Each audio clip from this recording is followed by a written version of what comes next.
Apparently now, anomaly detection is somehow a formal subgenre, sigh. Encountering new styles of play is always somewhat fascinating. It's absolutely thrilling to experience something fun that you've never played before, with great examples like loading up Quake or Mario 64 for the first time coming to mind. Then there are those experiences where you'll instead walk away, hoping to never run into anything quite like it again. I felt that way when I played the Exit 8 for the first time, spending the first few minutes simply trying to understand what the hell I was even supposed to be doing in the first place. Only after looking it up did I discover that its gameplay merely centered around walking through the same environment with the same details over and over, hoping to spot anomalies which would sometimes be very simple and often dumb, or sometimes even creepy in some way.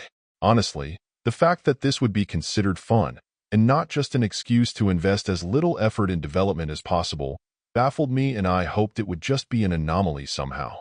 Unfortunately now with Project 13 I'm sensing it may be here to stay, and I'm no more convinced in that being a good thing now having seen a second example of it in action.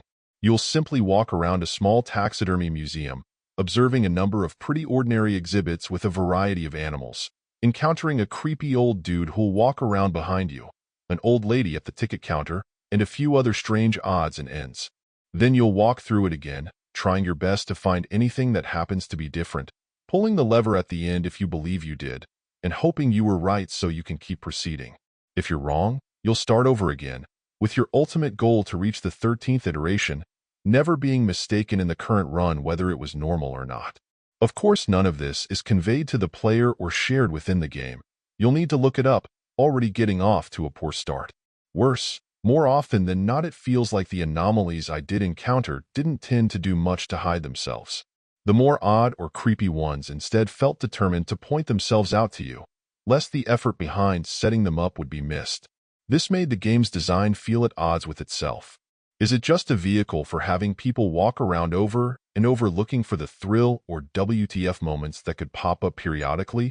Or is it about subtle differences being included to test people's perceptions?